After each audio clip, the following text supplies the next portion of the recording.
Another day, another story. A tornado is a violently rotating column of air that is in contact with both the surface of the Earth and a cumulonimbus cloud, or in rare cases, the base of a cumulus cloud. It is often referred to as a twister, whirlwind, or cyclone, although the word cyclone is used in meteorology to name a weather system with a low-pressure area in the center around which, from an observer looking down toward the surface of the Earth, winds blow counterclockwise in the Northern Hemisphere and clockwise in the Southern. Tornadoes come in many shapes and sizes, and they are often, but not always, visible in the form of a condensation funnel originating from the base of a cumulonimbus cloud, with a cloud of rotating debris and dust beneath it. Welcome to Tabo Eminent Channel. Most tornadoes have wind speeds less than 180 kilometers per hour, 110 miles per hour, are about 80 meters, 250 feet across, and travel several kilometers, a few miles, before dissipating. The most extreme tornadoes can attain wind speeds of more than 480 kilometers per hour, 300 mph, are more than 3 kilometers, 2 ME, in diameter and stay on the ground for more than 100 km, 62 MI. Tornado rating scales. There are several scales for rating the strength of tornadoes. The Fujita scale rates tornadoes by damage caused and has been replaced in some countries by the updated Enhanced Fujita scale. An FO or EFO tornado, the weakest category, damages trees but not substantial structures. An F5 or EF5 tornado, the strongest category, rips buildings off their foundations and can deform large skyscrapers. The similar Toro scale ranges from TD for extremely weak tornadoes to TL11 for the most powerful known tornadoes. The International Fujita scale is also used to rate the intensity of tornadoes and other wind events based on the severity of the damage they cause. Doppler radar data, photogrammetry, and ground swirl patterns, trochoidal marks, may also be analyzed to determine intensity and assign a rating. Etymology. The word tornado comes from the Spanish word tornado, past participle of to turn, or to have turned, which comes from the Latin tonare, to thunder. Tornadoes' opposite phenomena are the widespread, straight-line derecos, derecho from Spanish. A tornado is also commonly referred to as a twister, or the old-fashioned colloquial term cyclone. One definition are: a tornado is a violently rotating column of air in contact with the ground, either pendant from a cumuliform cloud or underneath a cumuliform cloud, and often but not always visible as a funnel cloud. For a vortex to be classified as a tornado, it must be in contact with both the ground and the cloud base. The term is not precisely defined. For example, there is disagreement as to whether separate touchdowns of the same funnel constitute separate tornadoes. Tornado refers to the vortex of wind, not the condensation cloud. Funnel cloud.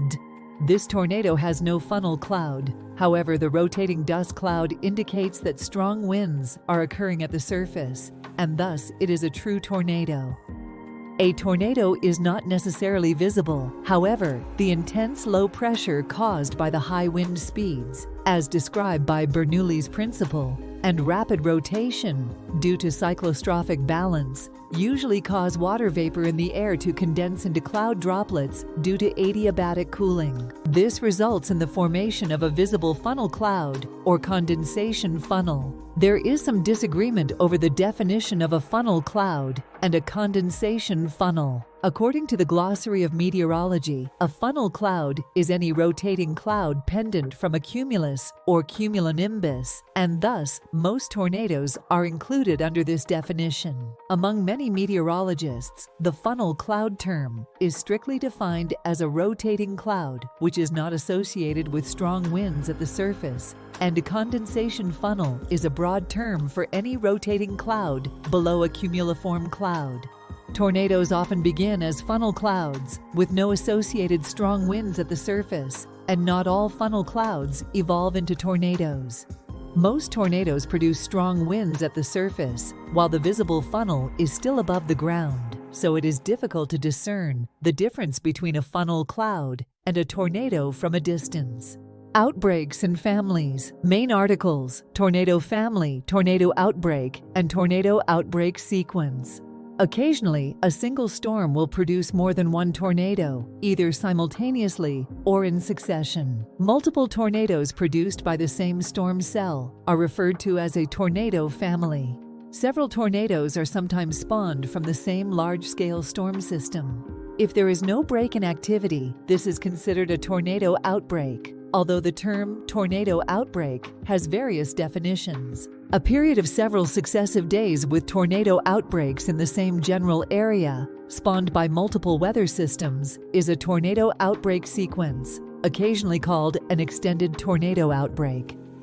Size and shape. The 1999 Bridge Creek Moor tornado, one of the strongest tornadoes ever recorded, seen as a wedge near peak intensity.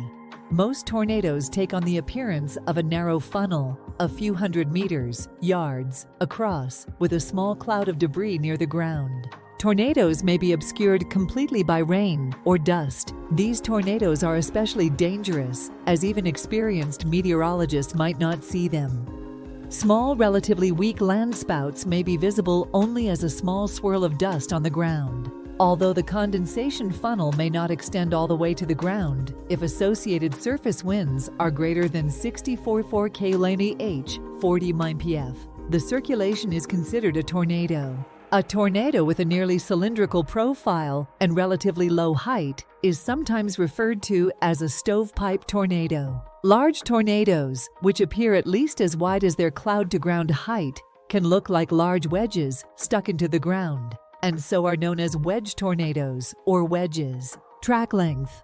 In the United States, the average tornado travels on the ground for 5 miles, 8.0 km. However, tornadoes are capable of both much shorter and much longer damage paths. One tornado was reported to have a damage path only 7 feet, 2.1 mi long, while the record-holding tornado for path length, the Tri-State tornado, which affected parts of Missouri, Illinois, and Indiana on March 18, 1925, was on the ground continuously for 219 miles, 352 km. Many tornadoes which appear to have path lengths of 100 miles, 160 or longer are composed of a family of tornadoes which have formed in quick succession. Formation. As the mesocyclone lowers below the cloud base, it begins to take in cool, moist air from the downdraft region of the storm. The convergence of warm air in the updraft and cool air causes a rotating wall cloud to form. The RFD also focuses the mesocyclone's base, causing it to draw air from a smaller and smaller area on the ground. As the updraft intensifies, it creates an area of low pressure at the surface. This pulls the focused mesocyclone down in the form of a visible condensation funnel. Ongoing research.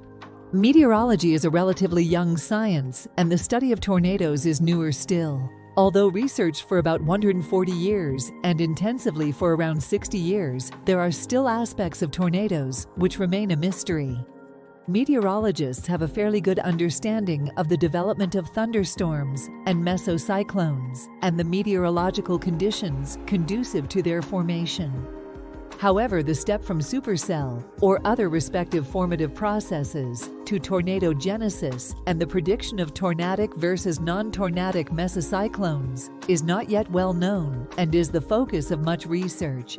Thanks for watching. Request you to subscribe the channel.